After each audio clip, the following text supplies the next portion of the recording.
আপনাদের এখানে আম, আমরা ঢাকায় চাঁদপুরে বসে থাকি, কখন রাজশাহীর আমের সিজন আসবে আর এক খাঁচি আমরা আম পাবো এই আশায় বসে থাকি। এই আম শুধু রাজশাহীর সম্পদ নয়, এটা পুরো বাংলাদেশের, এটা বিশ্বের একটা সম্পদ। এই আমকে কিন্তু বিশ্বে রপ্তানি করা সম্ভব। এই আম আপনারা যখন উৎপাদন করেন, গাছ থেকে নামান, কোনো সংরক্ষণাগার নাই এবং খুবই কম মূল্যে আপনারা যদি 20 টাকা কেজি দরে বিক্রি করেন, ঢাকায় এটা বিক্রি হয় 100 টাকা। তাহলে যিনি কৃষক, উনি উৎপাদন করতে পারলো 20 টাকায়, বিক্রি করতে পারলো 20 টাকায়, কিন্তু মাঝখানে যারা দালাল বাজ রয়েছে তারা এখান থেকে লাভ করে নিল আর 80 টাকা।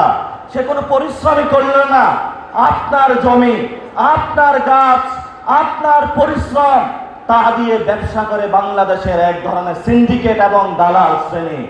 আপনারা রাজশাহী থেকে আওয়াজ তুলেন, আমের কোনো সিন্ডিকেট করা যাবে না, আমের জন্য সংরক্ষণের ব্যবস্থা চালু করতে হবে। যদি আপনাদের আম গাছে আম আছে, বিক্রি করতে সমস্যা হয়, আমরা এসে বদলা দিব, আপনার আম গাছ থেকে আম নামিয়ে দিব। আপনার আম যদি ঢাকায় পাঠাতে হয়, বিদেশে পাঠাতে হয়, আমরা সেই ব্যবস্থা করে দিব ফ্রি আপনাদের জন্য। আমরা রাজশাহীবাসীর জন্য উন্নয়ন চাই।